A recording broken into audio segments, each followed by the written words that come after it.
1980 সালের 24 এপ্রিল ভোররাত। ওয়াশিংটনের পেন্টাগনে তখন টান টান উত্তেজনা। লক্ষ্য একটাই, ইরানের তেহরানে জিম্মি থাকা 52 জন মার্কিন নাগরিককে উদ্ধার করা। এই অভিযানের দায়িত্ব দেওয়া হয় যুক্তরাষ্ট্রের সবচেয়ে নতুন ও দুর্ধর্ষ বিশেষ বাহিনী ডেল্টা ফোর্সকে। এটাই ছিল তাদের প্রথম বড় মিশন। মিশনের নাম দেওয়া হয় অপারেশন ঈগল ক্লো। পরিকল্পনা ছিল নিখুঁত। 8টি অত্যাধুনিক হেলিকপ্টার ও একাধিক পরিবহন বিমান নিয়ে ইরানের নির্জন মরুভূমিতে নামার কথা ছিল ডেল্টা ফোর্সের, এবং তাদের ল্যান্ডিং জোনের নাম দেওয়া হয় ডেজার্ট 1। কিন্তু অপারেশন শুরু হতেই প্রকৃতি যেন শত্রু হয়ে দাঁড়ায় তাদের। ইরানের মরুভূমিতে হঠাৎ আছড়ে পড়ে ভয়ঙ্কর ধূলিঝড়, যাকে ইরানি ভাষায় বলা হয় হাবুব। চোখের সামনে ধুলোর পাহাড়, দৃষ্টিশক্তি ইতোমধ্যে শূন্যের কোঠায় নেমে গেছে। এর মধ্যেই যান্ত্রিক ত্রুটি। 8টি হেলিকপ্টারের মধ্যে 3টি সম্পূর্ণ অকেজ হয়ে পড়ে। ডেল্টা ফোর্সের তৎকালীন কমান্ডার চার্লস বেকউইথ বুঝে যান, এই অভিযান চালিয়ে গেলে তাদের কপালে নিশ্চিত বিপর্যয় ঘটবে। তৎকালীন প্রেসিডেন্ট জেমি কার্টারের নির্দেশে মিশন বাতিল করা হয়, কিন্তু ট্র্যাজেডি তখনও বাকি।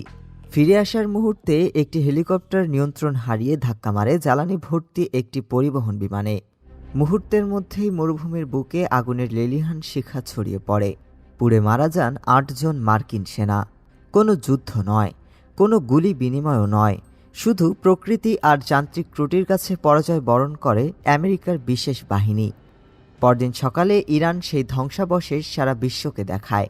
যুক্তরাষ্ট্রের অহংকার সেদিন মরুভূমির ধুলোর সঙ্গে মিশে যায়।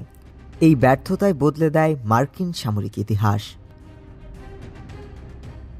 ঈগল ক্লোর সেই লজ্জাজনক ব্যর্থতা থেকেই জন্ম নেয় এক নতুন দর্শন।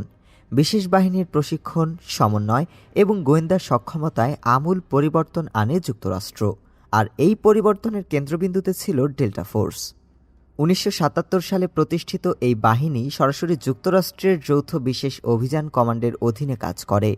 নর্থ ক্যারোলাইনার ফোর্ট ব্র্যাগে অবস্থিত এই ইউনিট বিশ্বের সবচেয়ে গোপন ও প্রশিক্ষিত বিশেষ বাহিনীগুলোর একটি। ডেল্টা ফোর্সের মূল দায়িত্বগুলো হল সন্ত্রাস দমন, জিম্মি উদ্ধার, উচ্চমূল্যের লক্ষ্যবস্তুতে সরাসরি হামলা এবং গভীর গোয়েন্দা অভিযান। সবচেয়ে গুরুত্বপূর্ণ ও রাজনৈতিকভাবে স্পর্শকাতর মিশনে ডেল্টা ফোর্সকে ব্যবহার করে যুক্তরাষ্ট্র। 1989 সালে পানামার স্বৈরশাসক ম্যানুয়েল নরিয়েগাকে গ্রেফতারের অভিযানে গুরুত্বপূর্ণ ভূমিকা রাখে এই ডেল্টা ফোর্স। 1993 সালে সোমালিয়ার মোগাদিসুতে ব্ল্যাক হক ডাউন অভিযানের মাধ্যমে তাদের নাম ছড়িয়ে পড়ে বিশ্বজুড়ে। প্রতিটি অভিযানে একটাই বার্তা, ডেল্টা ফোর্স মানেই নিখুঁত পরিকল্পনা ও নিষ্ঠুর বাস্তবায়ন। ভেনেজুয়েলার প্রেসিডেন্ট নিকোলাস মাদুরো ও তার স্ত্রীকে তুলে নেওয়ার সাম্প্রতিক অভিযানের পর আবারও আলোচনায় আসে ডেল্টা ফোর্স।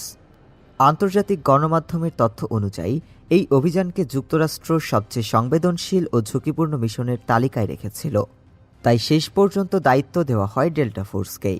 কারণ একজন ক্ষমতাসীন রাষ্ট্রপ্রধানকে সার্বভৌম দেশের ভেতর থেকে আটক করা শুধু সামরিক নয়, কূটনৈতিকভাবেও অত্যন্ত বিপজ্জনক। সূত্রগুলো বলছে, অভিযানের পরিকল্পনায় 1989 সালের পানামা অভিযানের অভিজ্ঞতা বিশেষভাবে বিবেচনায় রেখেছিলেন ট্রাম্প। মার্কিন প্রেসিডেন্ট ডোনাল্ড ট্রাম্প নিজেই সামাজিক যোগাযোগ মাধ্যমে মাদুরোকে আটকের খবর জানান। পরে প্রকাশিত ভিডিওতে দেখা যায় কঠোর নিরাপত্তার মধ্যে মাদুরোকে মার্কিন সামরিক জাহাজে নিয়ে যাওয়া হচ্ছে। যদিও যুক্তরাষ্ট্র আনুষ্ঠানিকভাবে ডেল্টা ফোর্সের সম্পৃক্ততা স্বীকার করেনি, তবে সামরিক বিশ্লেষকদের মতে অপারেশনের গতি, নিখুঁত সমন্বয় এবং নীরব বাস্তবায়ন একটাই ইঙ্গিত দেয়, এটি ছিল ডেল্টা ফোর্সেরই কাজ। ইরানের মরুভূমিতে একদিন ব্যর্থ হওয়া বাহিনী বিশ্বের সবচেয়ে সুরক্ষিত রাষ্ট্রপ্রধানকে তার কার্যালয় থেকে তুলে নিয়ে যেতে সক্ষম হয়েছে। ডেল্টা ফোর্স শুধু একটি সামরিক ইউনিট নয়, এটি যুক্তরাষ্ট্রের শক্তির সবচেয়ে নীরব এবং প্রাণঘাতী অস্ত্র। ডেস্ক রিপোর্ট, আজ বার্তা।